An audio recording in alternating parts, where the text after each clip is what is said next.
We were talking last time about the extraordinary conflict between man and nature which exists among almost all highly civilized peoples, and especially here in the Western world, where we talk so much about our conquest of nature, our mastery of space, our subjection of the physical world. And I think one of the main reasons why we feel in this particular way is that each individual experiences himself as a peculiarly separate being. In other words, every man thinks of this world as a collection of objects. The world is a lot of things, and each person considers himself as a thing. And I wonder if you've ever stopped to ask yourself what a thing is and why you think you are a thing. Are you quite sure that you are a thing? Because if we take a look at ourselves from another point of view, for example like this, we shall find that we are not one thing at all. We're an extraordinary number of things. For what you're looking at there is the cell structure of your own body, a whole multitude of tiny, tiny little individuals. And now, we might ask again, what other points of view could we take to ourselves? We could, of course, take the sociologist's point of view, where we're not really a thing at all, but a sub-member of a group. Or still more, if a man visiting us from another planet in something like a flying saucer were to hover down and look at what sort of creature is inhabiting this earth, what would he see?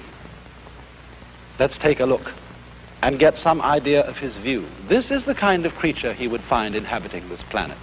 A sprawly, nubbly thing with various lines connecting bits of it.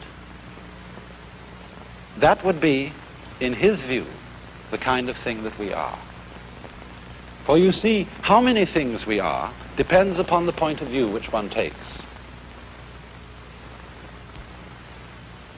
Every point of view that we've taken, the point of view of the cells, the point of view of the man hovering above the earth in a flying saucer or an aeroplane, is a correct point of view. And according to the way in which we look, so we divide the things of the world. For you see, it's interesting, isn't it, that the word thing is very like the word think. Because by breaking down our world into things is the way in which we think about it.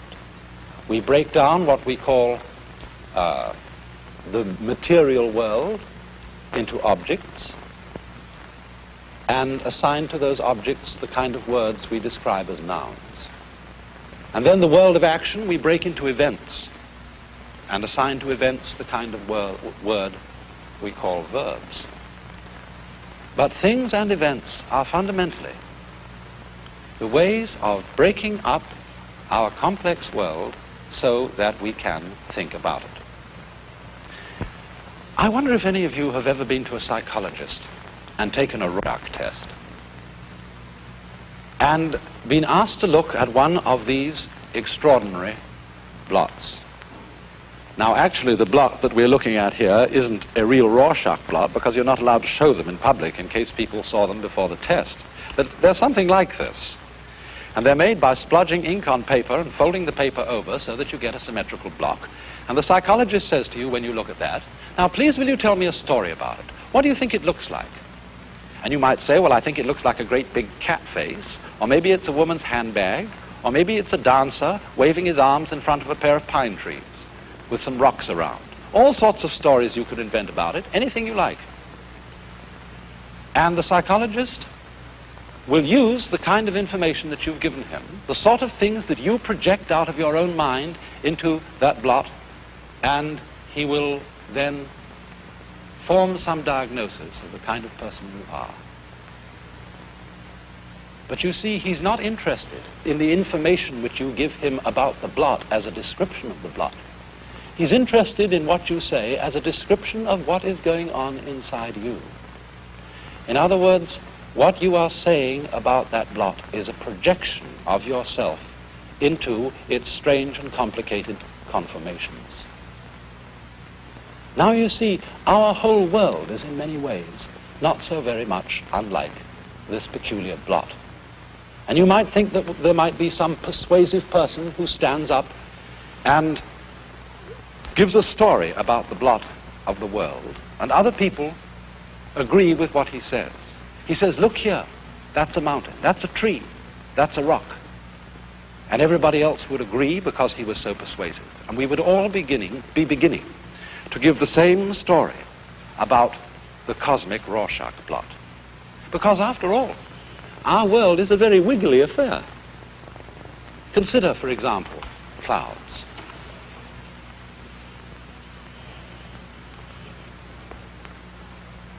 Or clouds with mountains across them. Or waters.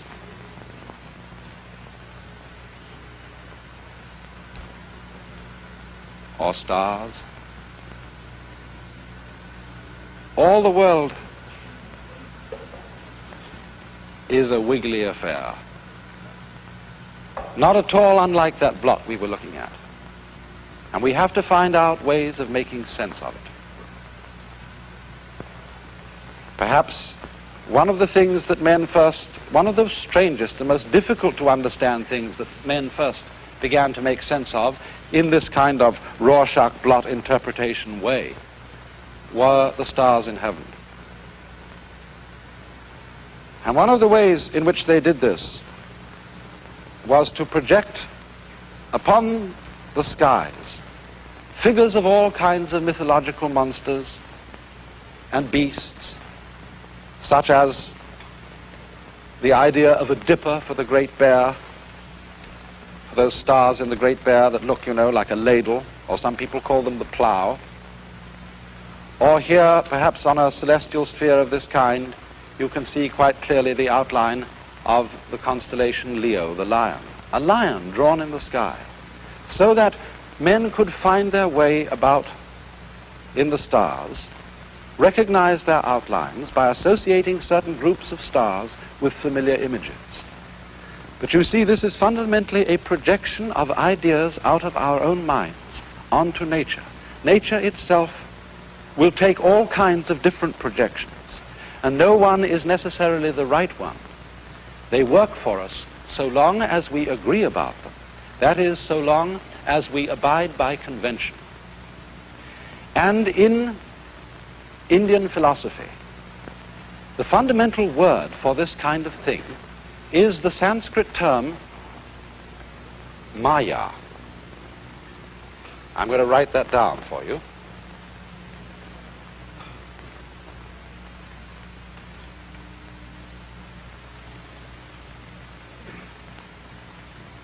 Pronounced Maya. And this word comes from a root in the Sanskrit language, ma.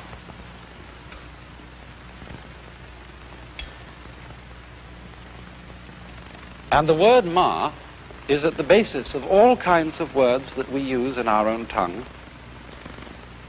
It's at the basis of matter, of the Latin mater or mother, at the basis of matrix or metric, because the fundamental meaning of the root ma is to measure.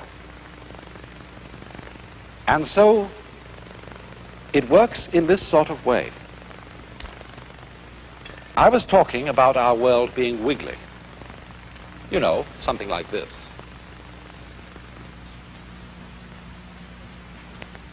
That is the typical sort of shape that we're having to deal with all the time. And I think you'll see at once that a shape like that is extraordinarily difficult to talk about. If I were talking on the radio at the moment and not on television, I would have the greatest difficulty in describing that line to you in such a way that you could write it down on a piece of paper in front of you without seeing it. But here you can see it, and you can understand it at once. But it isn't enough just to be able to see things. We want to be able to talk about them. We want to be able to describe them exactly so that we can control them and deal with them.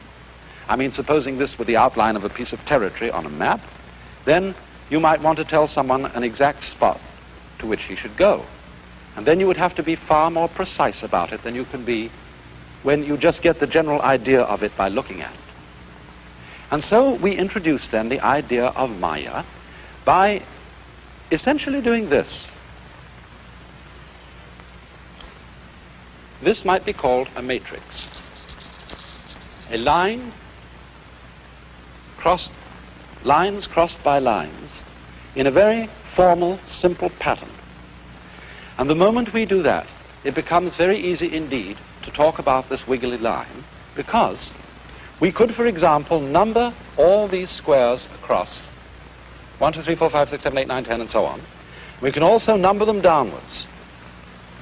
And then in terms of numbers across and numbers down, we can indicate the exact points on this grid which cross the wiggly line. And by numbering those points one after another, we can give an accurate description of the way that line moves. And furthermore, supposing the line under our grid were not still like this one, but supposing it was wiggling in motion, supposing it was a flea or something dipped in ink who was crawling across the paper, and we wanted to know where he was going to go, all we would have to do would be to plot out the positions which he has covered, and then we could calculate statistically a trend which would indicate where he would be likely to go next. And if he went there next, we should say, by Jove, isn't that incredible? This little flea crawling across the paper is obeying the laws of statistics. Well, as a matter of fact, he isn't. What he is doing is, or rather I should say, not what he is doing, but what we are doing, is we are making a very, very abstract model of the way in which that line is shaped or in which that flea is crawling. We are breaking it up into little bits, whereas in fact it is not a lot of little bits. It is a continuous sweep. But by treating it in this way, as if it were broken up into bits, we are measuring it, we are making a Maya, and these cross lines are a Maya just in the same way as the idea of the lion, the Leo constellation in the stars, is a Maya, a way of projecting. You see, this thing, it comes out of our minds, and we project it upon nature like this, and break nature into bits so that it can be easily talked about and handled. But you see, this tends to give us the impression that our world is a lot of bits, and that things are really separate from each other. You see, how could I demonstrate how this is? I've an idea. Mr. Cameraman, will you focus the camera on one small, tiny spot in the set and come very close to it and travel along bit by bit by bit by bit. Now you see, this is looking at the world little bit by little bit, as if we were only using the central vision of our eyes, the kind of vision we use for reading and close work of that kind. But if this were the only way we had of looking at things, it would be very difficult to make any sense of life at all, because we would see everything in series, bit after bit after bit. But fortunately, we are also able to enlarge the whole view and take in everything at once in a single sweep. And you see, this shows all the advantages and the disadvantages of looking at things in the way that Indian philosophy calls Maya. Because if Maya were the only way we had for looking at things, we should only be able to understand one thing at a time. And our world is not just one thing happening, one after another, one at a time. Our world is an enormous volume, a great vastness, in which everything is happening all together at once. Now, being able to think of things one at a time is extraordinarily useful, because this is what enables us to have science, to have scientific control of nature, to be able to count things, measure them, manage them, and predict their behavior in the future. But it is inclined to run away with us and give us the impression, if we think too hard about things, or if we put too much faith in thinking, that the world is made up of a lot of separate bits, so that we have a kind of bit-by-bit approach to nature, what I might call a put-put-put-put view of life. It's useful, indeed, to break things down into things and to classify them. But the moment it gives us the impression that these little bits into which we have divided the world are really and in nature separate from each other, we get into confusion. Now, how do we know that divided things aren't really separate? Look, for example, at me. How do you know I'm here?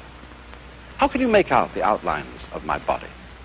Isn't it because there is a contrast between the background behind me and my figure? You know where the background ends and I begin, and so you are able to see me.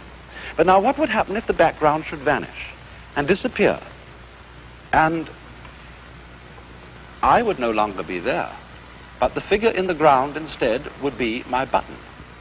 In order to see me, you have to see a background along with me. And so, if we go back and look again at the whole thing, then we can see once again. Now, what does that tell us? Surely, the thing that it tells us is not merely that the background is one thing and the figure is another. Since the two must go together, it indicates that there is a connection between them. If you can't have the perception of a figure without a background, if you simply cannot see it if there is no background there, doesn't that mean that the background and the figure are some way inseparable? They're different, yes, but they're inseparable differences. Take, for example, a coin. When you have a coin, has two sides, heads and tails. And these two sides are indeed different. You might say they are separate sides. But what would happen if we take a file and start rubbing away to get rid of one of the sides? Well, we would rub and rub and rub, and when we finally got rid of the side, the other side would have vanished too, because the two sides of a coin go together. Yes, they are different, but they are also inseparable. And this is true of almost everything in the world, because we distinguish things from their background. We distinguish one side from another as we distinguish up from down. Now imagine what would happen if we arranged everything in this set, or tried to arrange everything, so that nothing were down, everything had to be up. If we could really, in nature, separate the up from the down, why, we couldn't do it. Because up goes with down, is unintelligible apart from down, in the same way that the head side of a coin goes together with the tail side. And so in this way, we as individuals, as separate beings, are really inseparable from the whole natural environment in which we live. We go together, and you cannot have the one without the other. Without what we call things, there would be no world. But without what we would call the whole world, there would be no things. And this is not only true of what we call things and objects. It's also true of many of our experiences. Let's take, for example, one of the most fundamental distinctions in experience, what is pleasant and what is not. Now, a great many people are bending the whole effort of their lives to have pleasure and get rid of pain. This pursuit of pleasure is regarded as the fundamental aim of human existence. And you know, when you start to read old books on Indian philosophy, Chinese philosophy, they very often say that the first thing a man must understand is to give up the pursuit of pleasure. And people who read these things think that these are very gripey Puritans, people who have a sour attitude to life, who burnt their fingers in the game of the pursuit of pleasure and say, well, let's not get mixed up with that anymore. But as a matter of fact, this is just a plain, clear, sensible statement. It's like saying, you cannot have up without down. You cannot have a figure without a background. And in the same way exactly, you cannot experience pleasure unless there is something with which you can contrast it. You know what happens when a person who's longed to make a great deal of money all his life, and he makes it. Finally he gets $1 million. And he thinks this is the answer. Well, it's fine, just in the moment of transition, while he's going from poverty to richness. But when he's had his $1 million for a few months, everything adjusts itself. And he begins to feel just the same as he always felt before. Conversely, if some of you have lived near a tannery or near a public utility place like a gas-producing factory, you get so used to the bad smell in the background that you cease to notice it. It becomes the normal smell. And so you don't notice it anymore as a bad smell. For both the bad and the good need each other as contrasts. And therefore, when we try to get rid of one of the pairs and possess the other only, we do something that is profoundly nonsensical. We think we can do it because in Maya, that is to say, in conventional thinking, in terms of that kind of measurement that we call thought, we can separate the one from the other. We can talk about up as different from down. We can talk about one thing as different from other things. But in actual experience, it can't be done. Just as in actual experience, that wiggly line was a continuous line and not a series of points. And in another way, too, we can't really pursue pleasure because pleasure is something that has to come to us. For example, you can pursue a cow, and you can go out and catch it and kill it and serve it up as steak. That you can do. But you can't pursue the pleasure that you get from eating steak. If, in other words, you try to get pleasure out of steak, supposing I sit here and I have a great big splendid steak served to me, and I say, this is the best steak I ever ate, why, it's a Chateaubriand, and it costs $12 a plate, and therefore I must make the very maximum effort to enjoy it, and I cut the thing up, and I put it in my mouth, and say, now, I've really got to get the most out of this piece of steak. And so I chew it with all my might to get the very best out of it. And what happens? I'm making so much muscular strain, I'm trying so hard to get something out of it, that I frustrate the very pleasure that it should give. Why is that? Surely it is because pleasure is a function of nerves, and you can't make an effort with your nerves. Catching a cow is a function of muscles, and you can make an effort with your muscles. To give another illustration of the same thing, supposing I want to see an object in the far distance. I want to make out the time on a distant clock. Now my eyes are nervous rather than muscular. And if I strain my eyes very hard to make out what is way off on the clock in the distance, what happens? All the images of the figures on the clock go fuzzy. But if I relax my eyes and let the image come to it, as light does in fact come to the eyes, then I can see the image clearly.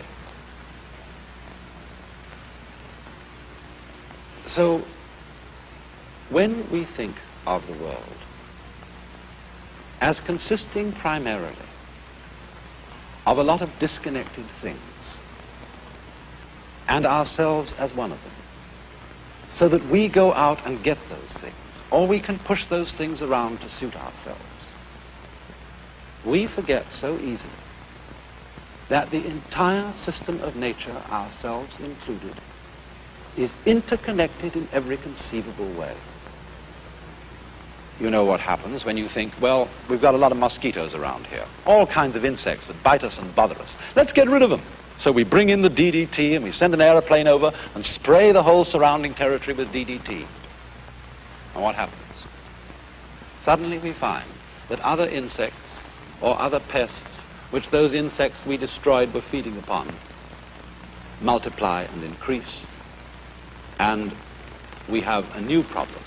We have to get rid of those. It's like when they brought rabbits into Australia because they thought they'd be useful there for some reason or other. The rabbits multiplied because there was nothing that fed on rabbits. Then they had a plague of rabbits. You see, you cannot just push nature around. You cannot regard it as something to be attacked so that you can grab bits from it and shove it around any old way as if it were a machine that you could bang around like a mechanic. Indeed, even machines, as any good mechanic knows, are not that simple to play with. But if we do not see that our view of the separateness of the world is based on a convention of thinking, it exists, as it were, in here. It doesn't exist out here in actual concrete reality. And if we are confused, then we jump to follow our thoughts instead of our senses. And this is no sense.